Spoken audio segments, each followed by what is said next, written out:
Hi hello welcome back to Jayam vlogs. இந்த சம்மரை enjoy பண்ணணும்னு நினச்சிங்கன்னா மஸ்ட் விசிட் வால்பாறை போயிட்டு வாங்க. ஏப்ரல் மேலே கூட குழுக்குள்ள இருந்துட்டு வரலாம். அப்படி தான் நாங்கள் போன இடம் வால்பாறை.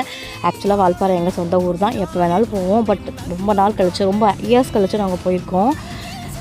பர்டிகுலராக இப்போ நான் காட்டுற இடம் சின்ன கல்லர் ஃபால்ஸு ரொம்ப ரொம்ப நல்லாயிருக்கு. போகணுன்னு நினைக்கிறவங்க இந்த ஏப்ரல் மேவை யூஸ் பண்ணி போயிட்டு வந்துக்கோங்க. ஏன்னா இந்த இடத்த இதுக்கப்புறம் ஃபாரஸ்ட்டாக மாற்ற போகிறாங்க. ஸோ டூரிஸ்ட்டு யாரையும் உள்ளே அலோவ் பண்ணுறதா இல்லை. நாங்கள் இப்போ போனப்போ தான் எங்களுக்கு நிறைய இன்ஃபர்மேஷன்ஸ் கிடச்சிது. நாங்கள் அப்பாடா எப்படியும் நாங்களாவது வந்துட்டோமேன்னு சொல்லிட்டு வந்தோம். ஸோ போகிறவங்க இப்போயே போய்க்கோங்க. முன்னாடியே பெர்மிஷன் வாங்கிட்டு போனீங்கன்னா ரொம்ப நல்லது. முன்னாடி போகிறப்ப செக் போஸ்ட் இருக்கும், அதை பெர்மிஷன் வாங்கிக்கிட்டிங்கன்னா இன்னும் உங்களுக்கு ஈஸியாக இருக்கும். Must visit place. நீங்கள் போனால் ஃபேமிலியோடு நல்லா என்ஜாய் பண்ணிட்டு வரலாம். நிறைய ரெசார்ட்டு, நிறைய ஹோட்டல்ஸு, ஏகப்பட்ட ஃபுட்டு எல்லாமே இருக்குது. போயிட்டு வாங்க, என்ஜாய் பண்ணுங்கள். தேங்க்யூ, பாய்.